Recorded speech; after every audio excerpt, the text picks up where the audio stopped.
kebanyakan PNS atau yang dikategorikan guru yang hanya mengandalkan materi karena sudah tunjangannya terhambat, akhirnya dia pun mengajarnya sudah ogah-ogahan. Tapi tidak semuanya begitu. Kami pun sebagai honorer masih serius untuk mengajar, kalaupun tidak terlalu, tidak ada sih manusia sekarang tidak mengharap dengan adanya materi, tetapi bukan itu yang faktor utamanya. Kalau di Kemenak kan ikhlas beramal, begitu Persen. Sip. Bos beras, Baik. Jos. Masih ada? Masih? Barangkali masih ada yang ingin menyampaikan pendapatnya, silakan.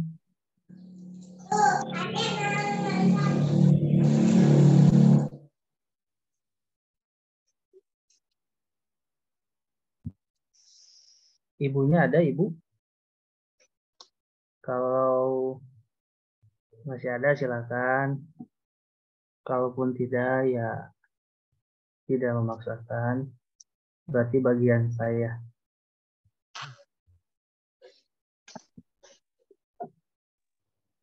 Baik Bapak Ibu. Pendapat Ibu. Gimana? Menunggu jawaban dari ibu-ibu Pak, karena pendidikan di rumah itu kebanyakan dipegang oleh ibu-ibu Pak. Boleh. Silakan katanya ibu-ibu untuk bersuara.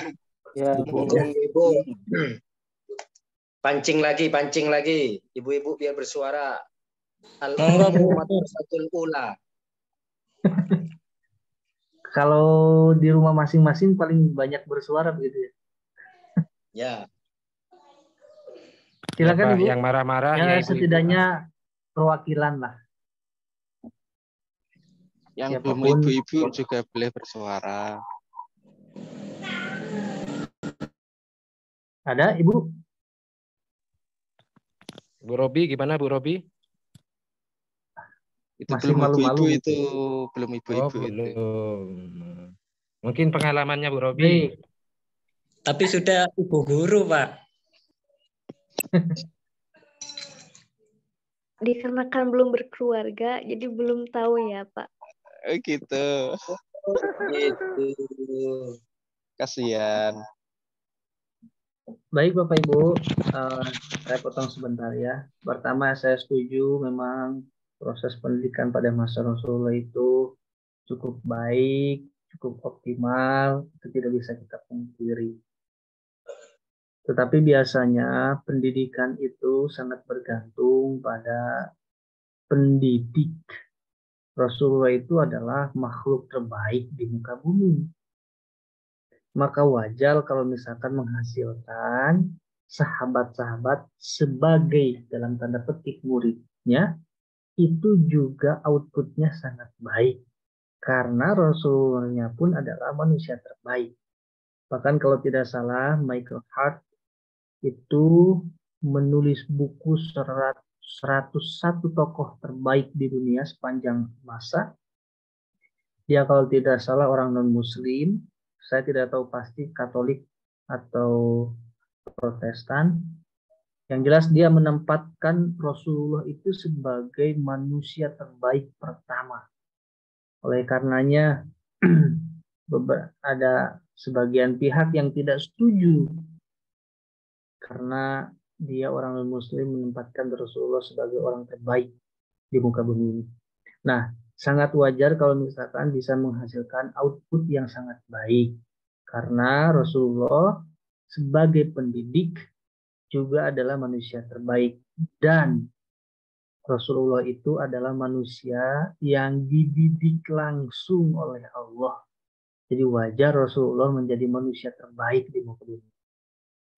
Yang kedua, kalaupun misalkan toh pendidikan di masa Rasulullah itu adalah cukup baik, tetapi menyesuaikan dengan zaman, tentu tidak sepenuhnya kita mengadopsi pendidikan di masa Rasulullah. Kalau kata orang-orang NU itu mempertahankan sesuatu yang baik dan mengadopsi sesuatu yang baru yang lebih baik. Nah, itu memang perlu diterapkan dalam proses pendidikan. Bahkan sekarang banyak kok pesantren-pesantren yang benar-benar mengaktualisasikan lembaganya, menyesuaikan, merespon, begitu ya, dengan dinamika perkembangan zaman. Begitu. Jadi memang perlu ada perbaikan-perbaikan untuk menyesuaikan dengan tantangan zaman. Sekalipun misalkan kita berpendapat bahwa pendidikan di masa Rasulullah itu baik, mungkin itu baik sesuai dengan zamannya. Tetapi kalau mengadopsi secara utuh, itu juga kita perlu mengkaji, begitu ya Bapak Ibu. Ada hal-hal yang baru, yang lebih baik juga itu perlu kita adopsi dalam proses menjalankan pendidikan. Begitu. Dan memang Rasulullah itu adalah salah pendidik terbaik lah, kita mesti akui. Maka sangat wajar kalau bisa menghasilkan output atau murid-murid para sahabat yang berkualitas pula. Itu sangat wajar.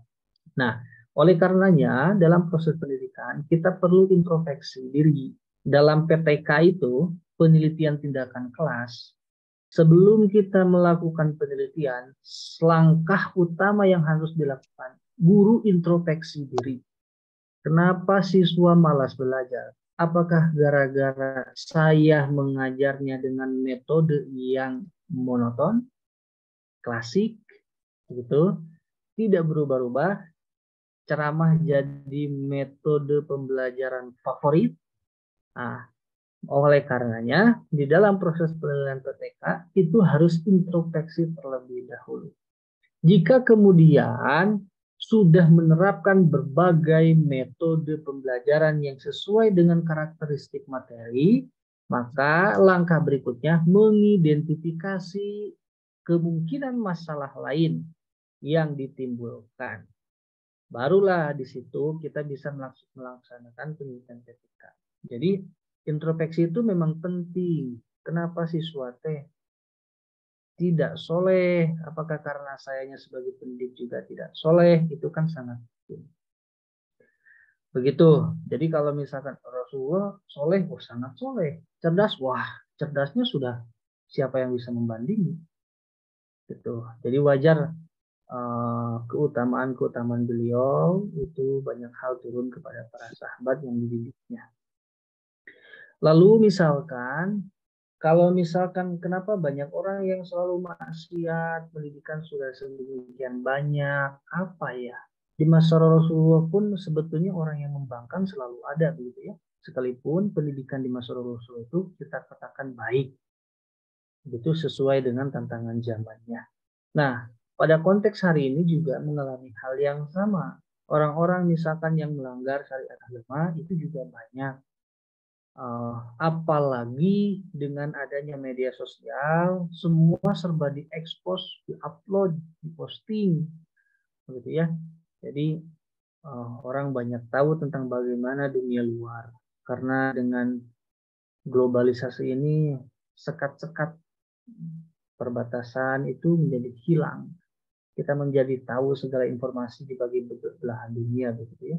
Karena perkembangan dunia teknologi dan informasi.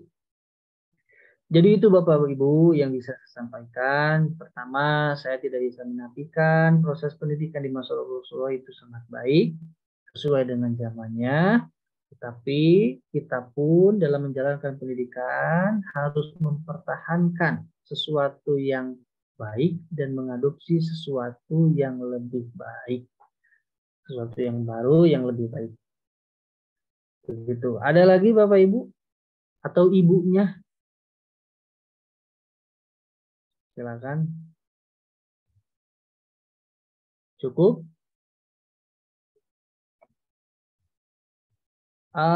Sebetulnya perkuliahannya tidak perlu lama, sepanjang Bapak Ibu sudah menguasai materi ya syukur alhamdulillah, begitu ya. Yang penting materi tersampaikan, Bapak Ibu juga memahami tentang materi yang telah kita kaji. Kalau misalkan tidak ada lagi yang ada atau perlu didiskusikan, saya cukupkan sekian.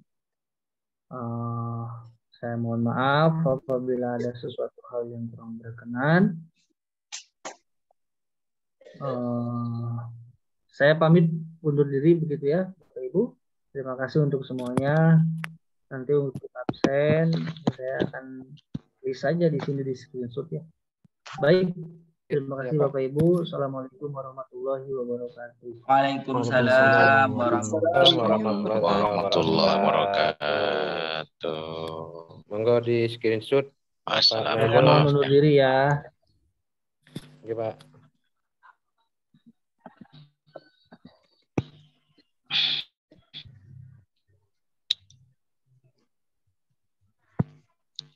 Pak Haji.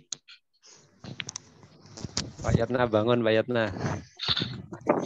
Dari seringnya. Sudah selesai Pak Yatna. Abu gimana kabarnya Pak? Udah mulai sayu. Pak Omri gak digendong anaknya. Lagi nyimak. Dari sahur belum tidur ini. Ini lagi nyimak catatan, Pak. Sudah selesai. Ngomong sampai anak tidur. Oh, sampai tidur. Yuk, nyari takjil yuk. Oke, saya izin keluar. Assalamualaikum. Izin mencari takjil dulu ya. Waalaikumsalam warahmatullahi wabarakatuh. Pergi suaminya mau dilamar.